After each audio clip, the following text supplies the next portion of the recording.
Assalamualaikum warahmatullahi wabarakatuh. Waalaikumsalam warahmatullahi wabarakatuh. Selamat sore anak-anak.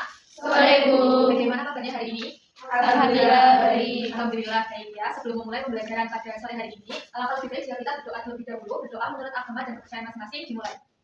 Berdoa selesai. Untuk selanjutnya akan Ibu presensi. Apakah hari ini ada yang tidak hadir?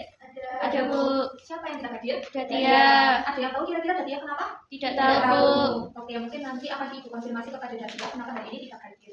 Oke, untuk selanjutnya, apakah ada yang tahu kita pada sore hari ini kita akan bahas mengenai apa? Histogram. Benar sekali, kita akan bahas mengenai histogram. Tapi sebelum itu, Ibu ingin anak-anak flashback kembali nih, mengenai materi pada ketika kalian SMP, mengenai macam-macam bentuk penyajian data. Apakah ada yang masih ingat nih, macam-macam bentuk penyajian data itu ada apa aja sih? Benar sekali. Dan selanjutnya kita kan akan membahas mengenai histogram. Kira-kira histogram ini termasuk salah satu bentuk penyajian data atau bukan sih? Apakah ada yang ingin menyampaikan pendapatnya? Silakan Mbak Nurul. Menurut saya histogram masuk ke dalam penyajian data karena termasuk sebuah diagram.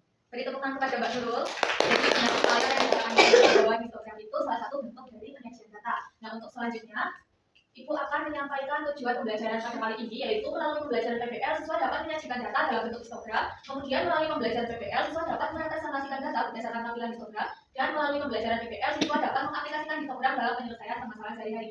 Pada tujuan pembelajaran kan Ibu banyak menyebutkan PPL. Jadi PPL itu apa sih? PPL adalah suatu metode pembelajaran di mana nanti Ibu akan melakukan ceramah terlebih dahulu, dilanjutkan dengan pengerjaan LKPD secara berkelompok dan presentasi kelompok. Saja. Nah, langkah yang pertama itu kita membuat garis koordinat kartesius dengan garis horizontal sebagai sumbu nilai dan vertikal sebagai sumbu frekuensi. Kira-kira horizontal itu yang mendatar atau yang menurun? Yang Dan sekali horizontal yang mendatar. Langsung kita lihat pada gambar yang pertama. Nah, jadi seperti ini gambarnya. Kemudian next sebelumnya. Nah, untuk yang langkah kedua adalah perhatikan batas bawah tiap kelas dan kurangkan masing-masing batas bawah dengan 0,5 dan batas atas nilai paling bawah ditambahkan dengan 0,5. Selanjutnya, nah seperti ini dari 41 hingga seterusnya itu kan batas bawahnya kita kurangkan dengan 0,5, kemudian kita taruh di sumbu nilai, kemudian batas atasnya yang paling bawah itu kan 100 kita tambahkan dengan 0,5. Akan menjadi grafik seperti ini. Apakah ada yang ingin ditanyakan terkait materi histogram anak? Di sini ada suatu gambar. Yang tahu ini gambar apa? Ya, benar sekali Mbak Mila, ini gambar lotre. Kira-kira anak-anak tahu nggak sih kenapa orang-orang itu suka membeli sesuatu yang peluang hadiahnya besar, akan tetapi peluang menangnya itu sangat kecil. Kira-kira menurut anak-anak peluang itu bisa dihitung atau enggak? Bisa. Nah, untuk lebih jelasnya kita akan membahas untuk tahu jawaban kalian benar atau tidak, Ibu akan membahas di materi berikut. Nah, di sini Ibu ada surat. Kosong. Selanjutnya ini ada koin ya.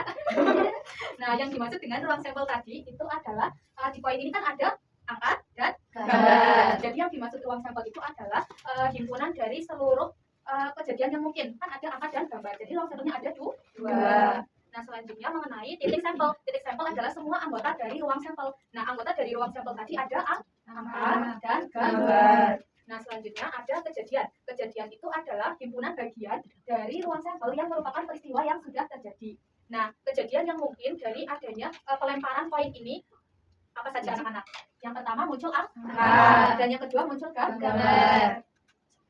Nah, dari sini dapat kita peroleh bahwa pengertian dari peluang adalah nilai kemungkinan suatu kejadian. Jadi benar sekali anak-anak bahwa peluang itu bisa gitu. Mungkin kita bisa apresiasi dulu terhadap kelompok 1. Dikasih A, Pak. Dikasih B, kasih O, kasih B. Wow, keren. Wow, keren.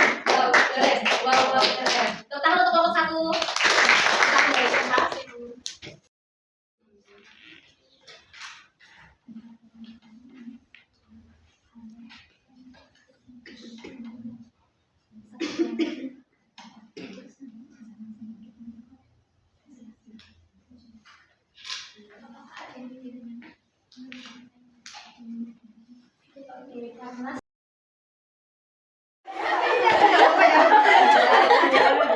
Mungkin ini aja ya, bisa berdiri semuanya.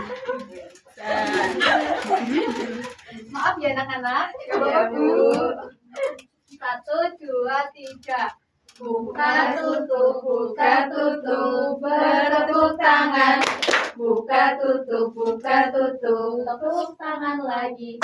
digulung-gulung, lalu tersenyum. Digulung-gulung, lalu tertawa, haha. Lebih lebih cepat ya. Buka tutup, bertepuk tangan. Buka tutup, tepuk tangan lagi. Digulung-gulung, lalu tersenyum gigi. Digulung-gulung, lalu tertawa. Haha. Lebih cepat lagi. Buka tutup, bertepuk tangan. Buka tutup, tepuk tangan lagi.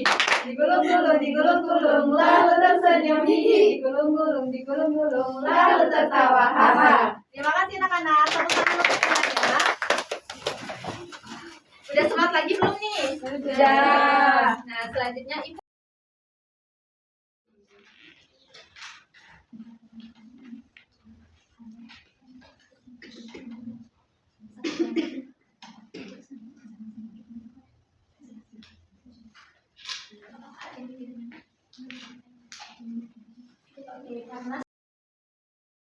Nah, selanjutnya Ibu masuk ke kesimpulan. Jadi, peluang adalah kemungkinan terjadinya suatu peristiwa. Nilai peluang selalu berada antara 0 hingga 1. Peluang 0 itu artinya peristiwa yang tidak mungkin terjadi. Seperti ayam jantan bertelur. Nah, benar sekali. Mungkin itu bisa menjadi salah satu contoh. Selain itu juga seperti aku dan dia. Ada.